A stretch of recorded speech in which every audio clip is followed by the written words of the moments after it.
अभी सैटरडे को रिजल्ट आया एसएससी सीजीएल 2022 का फाइनल रिजल्ट, और जिसमें 37,000 वैकेंसी थी और 37,000 स्टूडेंट का सिलेक्शन हुआ। मैं कोई छोटी मोटी बात नहीं कर रहा, मैं बात कर रहा हूं अराउंड 20,000 20,000 से ज्यादा स्टूडेंट कहीं ना कहीं, जैसे आप इस बैच में पढ़ रहे हो ना, जीरो टू हीरो बैच में 20,000 स्टूडेंट कम से भी कम directly in zero to hero batches से पढ़े हुए हैं 20,000 के आसपास। आप समझ पा रहे हैं? जैसे आप लोगों के सीनियर जो हैं मेहनत से पढ़ के सिलेक्शन लिया और आज वो ऑफिसर हैं, कोई टीए बना है, कोई है भाई कोई डिविजनल अकाउंटेंट बना है, कोई एक्साइज में, वो कस्टम में, अगर वो सेम मेहनत आप भी करो तो आपका भी सिलेक्शन संभव है। कट ऑफ बहुत हाई है। देखो पिछले 2 साल से एसएससी के अलावा इंडिया में जितने भी एग्जाम हो चुके हैं सबका लेवल जो है अच्छा है।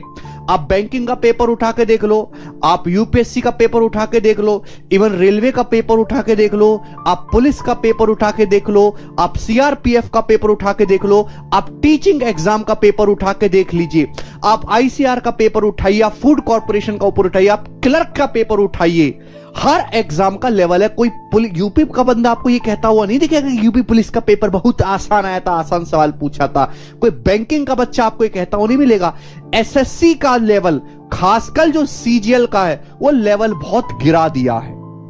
हालांकि ये गलत बात है, एसएससी के अलावा आप जो भी एग्जाम देंगे सबका एक मेंटेन लेवल है। एसएससी से ज्यादा अच्छा क्वेश्चन चपरासी के पेपर में पूछा जाता है, ये हकीकत है। पिछले 2 और टीचर इसमें बहुत खुश है कि एसएससी का लेवल गिर गया है ना, केवल प्रीवियसर कर लो, केवल आसान सवाल कर लो, ये कोई अच्छी बात नहीं है, क्योंकि पेपर का लेवल गया गिर।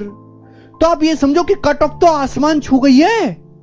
390 में से एक जनरल कैटेगरी के बच्चे को अगर सिलेक्शन लेना है तो 310 नंबर चाहिए, 80% से भी ज्यादा स्कोर चाहिए, 80% से भी ज्यादा। बताओ कैसे काम चलेगा? ये कोई अच्छी बात नहीं है। और एसएससी अगर इसमें सुधार करेगी तो एसएससी सीजीएल का जो लेवल है बढ़ना है, क्योंकि जिस तरह के क्वेश्चन, जिस तरह का कंटेंट इसमें पूछा जा रहा है वो बिल्कुल भी लायक नहीं है कि एक इंस्पेक्टर से पूछा जाए। ये कट ऑफ गई है जनरल की 390 में से 310। अब आप अंदाजा लगा लो, पेपर का लेवल आसान है, इसका मतलब ये है कि आप एक सवाल भी गलत करना अफोर्ड नहीं कर सकते। अगर आपका एक सवाल भी गलत होता है तो आप कहीं ना कहीं हजारों की स्टूडेंट्स भीड़ से पीछे हो चुके हो। हजारों की स्टूडेंट ज्यादा पढ़ोगे, दूसरे से ज्यादा स्कोर करोगे, तभी आपका कुछ हो सकता है। ये बहुत अपने आप में एक इंपॉसिबल चीज बन गई। बैंकिंग में ऐसा क्यों नहीं है? बैंकिंग का सवाल एसएससी का बच्चा बैंकिंग के 4 सवाल तक ठीक नहीं कर सकता 35 मिनट में। बैंकिंग के सवालों का स्टैंडर्ड है, वहां पे कट ऑफ इतनी हाई नहीं जाती, क्योंकि उनके सवालों का एक लेवल है। तो एसएससी का लेवल बढ़ना चाहिए भाई, एक बात तो ये है। और दूसरी बात ये है दोस्त कि कट ऑफ एसएससी की बहुत ज्यादा हो चुकी है और वो लगातार बढ़ती ही जा रही है। ठीक है।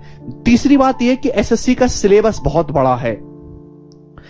एसएससी के सिलेबस में 25 चैप्टर तो कम से भी कम अर्थमेटिक में छोटे छोटे, और 10 चैप्टर मेरे दोस्तों कम से भी कम एडवांस मैथ में। 25 चैप्टर तो हो गए अर्थमेटिक में, 10 चैप्टर हो गए एडवांस में, और अब सिलेबस और बढ़ा दिया। उसके बाद डाटा इंटरप्रिटेशन है, प्रोबेबिलिटी, स्टैटिक्स, परमुटेशन, कॉम्बिनेशन, ये आपका और ऐड हो गया। तो कुल मिला के 40 चैप्टर है और हर चैप्टर से सवाल पूछता है। 40 चैप्टर है एसएससी के सिलेबस में, और उसमें से सवाल तो एग्जाम में 30 ही आने, तो 10 चैप्टर तो अनछुए रह जाते हैं जिनसे सवाल पूछा ही नहीं जाता। पढ़ना उनको भी पड़ता है। 10 चैप्टर तो ऐसे रह जाते हैं जिनसे सवाल पूछा ही नहीं जाता, पढ़ना उनको भी पड़ता है। अब बच्चे ने बोट एंड स्टीम पढ़ा, उसके प्रीवियस के 100 सवाल भी लगाए, उसका कंसेप्ट बड़ा सवाल आया ही नहीं पेपर में। तो बच्चे ने बोट एंड स्टीम नामक धारा पढ़ने में जो अपने जीवन के कीमती 10 घंटे दिए, वो उस पे सवाल आया ही नहीं पेपर में। कितने दुख की बात है। तो नंबर ऑफ क्वेश्चंस भी ज्यादा होने चाहिए थे, और मेरे दोस्तों चैप्टर ज्यादा है, सवाल कम पूछे जा रहे हैं। ये भी गड़बड़ हो रही है। और सवाल पूछा रहे वो भी इतने लो लेवल के कि कट ऑफ पहुंच गया आसमान में। तो कट ऑफ भी बढ़ना चाहिए। तो एसएससी के एग्जाम का हाल तभी सुधर सकता है जब उसका लेवल बढ़ेगा, लेवल। क्योंकि बच्चे खुश होते हैं कि अरे आसान सवाल पूछ रहा, प्रीवियस से हो जाएगा। अरे भैया हो तो जाएगा, लेकिन ये तो सोचो कि अगर आपका एक सवाल भी गलत हो जा रहा है तो आप रेस से बाहर हो रहे हो।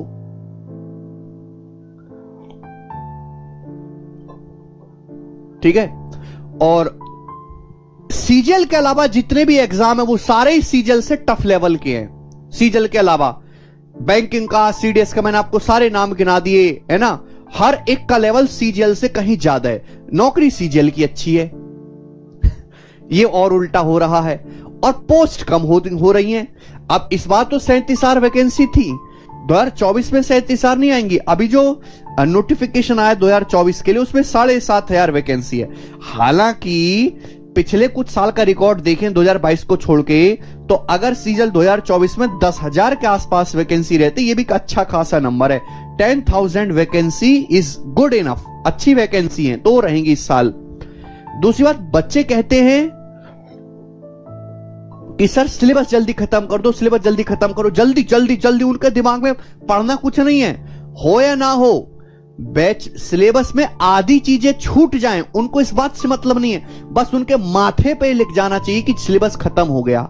सिलेबस कितना खत्म हुआ है, कितना छोड़ा गया, उसमें कितना पढ़ाया गया, कितने टाइप छूटे, इससे उनको कोई लेना देना नहीं है। सिलेबस अगर आपको जल्दी खत्म करना है तो उसके दो ही रास्ते संभव हैं। अगर आपको सिलेबस जल्दी खत्म करना है, कोई ये बच्चा ये उम्मीद के साथ हो कि मैं 3 से 4 महीने में, या फिर प्रैक्टिकल बात करूं कि मैं 5 महीने में सिलेबस खत्म कर लूंगा, या 3 से 4 महीने में, तो इसके दो रास्ते संभव हैं। एक रास्ता तो यह है कि आप आधा पढ़ो और आधा छोड़ो। जैसे कि अभी मैं आपको कैलकुलेशन पढ़ाऊंगा, कैलकुलेशन में 100 टाइप के सवाल हैं, 100 टाइप के, तो आप 45-50 टाइप पढ़ लो और 45-50 आप छोड़ दो। ठीक है, जल्दी आधा अधूरा ज्ञान मिल रहा है, आधा अधूरा ज्ञान पेलते रहो, छोड़ते रहो। दूसरा कि आप अपने समझने की स्पीड को तेज कर दो, फास्ट। मैं आपको एक बात सिखाऊं, आगे की 4 बात आप खुद से समझने लगो।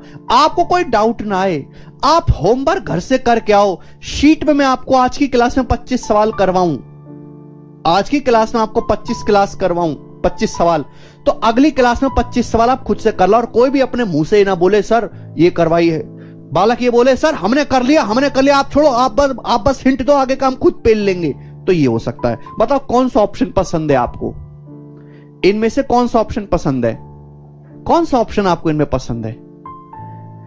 तीसरा ऑप्शन ये है कि एक बार में पढ़ो, एक बार में, और ढंग से पढ़ो। सीजीएल में वैकेंसी कम है, कंपटीशन बहुत ज्यादा है। एक बात मैं भी बताना चाहता हूं कि अगर सीजीएल 2022 में 37,000 वैकेंसी थी, तो 37,000 में से 20,000 से भी ज्यादा है उन लोगों की जॉब लगी है जो ऑलरेडी सिलेक्ट थे। फ्रेशर को तो मौका ही नहीं, ये 20,000 भी मैं बहुत कम बोल दिया, 25,000। 37,000 में से 25,000 उन लोगों की नौकरी लगी हैं जो ऑलरेडी सिलेक्ट थे। सीजीएल में नहीं, कोई एमटीएस में था, कोई सीएचएसएल में था, कोई सीजीएल में साउथ में था, है भाई, या किसी का सीपीओ का फिजिकल हो रहा था, ऑलरेडी सिलेक्टेड है। फ्रेशर को तो मौका ही नहीं मिलता, क्योंकि फ्रेशर या तो इस कहानी में उलझा हुआ है या इस कहानी में उलझा हुआ है, होता उसको कुछ नहीं है। तीसरा रास्ता यह है कि एक बार में सारा सिलेबस, 5 महीने में तो अंग्रेजी का सिलेबस नहीं पूरा पढ़ पाते बच्चे, 5 महीने में तो अंग्रेजी तैयार नहीं कर पाते, गणित तो बहुत दूर की बात है। 5 महीने में मैं आपसे कहूं history, polity, geography, economics, static, current affair सब कर लो, वो तैयार नहीं कर सकते आप। और प्रीवियस कर लो, मॉक टेस्ट कर लो, गणित तो बहुत दूर की बात है। तीसरा रास्ता है कि एक बार में पढ़ो और ऐसा पढ़ो कि गणित का ना तो कोई टाइप छूटे, ना ही फिर आपको कुछ अपनी तरफ से एक्स्ट्रा पढ़ने के लिए बचे। केवल फिर आपकी एक ही चीज बचे, रिवीजन, लेकिन उसमें समय थोड़ा सा ज्यादा लगेगा और सारे 40 के 40 चैप्टर ऐसे तैयार हो कि उनको दोबारा पढ़ना ही ना पड़े। ठीक है दोस्त, सीजीएल ना सही तो सीएचएसएल, सीएचएसएल ना सही तो एमटीएस, एमटीएस ना सही तो सीपीओ, सीपीओ ना सही तो आईसीआर, और आईसीआर ना सही तो बैंकिंग, कोई ना कोई आपका पेपर जरूर निकलेगा।